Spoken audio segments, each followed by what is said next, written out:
আপনার চেহারা নূরের মতো উজ্জ্বল হয়ে যাবে শুধুমাত্র যদি একটি আমল আপনি করতে পারেন। অজু করার সময় পানি যখন আপনার চেহারায় দিবেন, আপনার চেহারায় পানি দেওয়ার সময় শুধুমাত্র একটি দোয়া আপনি পড়বেন, আপনার চেহারা থেকে মেস্তা, ব্রণ এবং চেহারার বিভিন্ন রকম কালো দূর হয়ে যাবে এবং চেহারায় সৌন্দর্য এবং লাবণ্য ফুটে উঠবে এবং চেহারায় যেন নূর চলে আসবে ইনশাআল্লাহ। অনেকে দেখা যায় সুন্দর কিন্তু দেখতে ভালো লাগে না, কিন্তু অনেকে কালো কিন্তু তারা দেখতেও ভালো লাগে।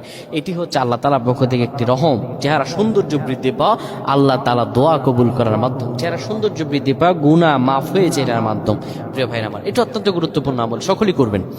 যখন আপনি অজু করবেন, অজু করার সময় পানিটা যখন চেহারায় দিবেন, ওই পানির মধ্যে 3 বার করে ফু দিবেন। আল্লাহু নূরুস সামাওয়াতি ওয়াল আরদ আল্লাহুম্মা ইগফিরলি, আল্লাহু নূরুস সামাওয়াতি ওয়াল আরদ আল্লাহুম্মা ইগফিরলি। এই দোয়াটি 3 বার পরে সেই পানির মধ্যে ফু দিয়ে পানিটা চেহারার মধ্যে লাগাবেন। আমার আল্লাহ আপনার চেহারার মধ্যে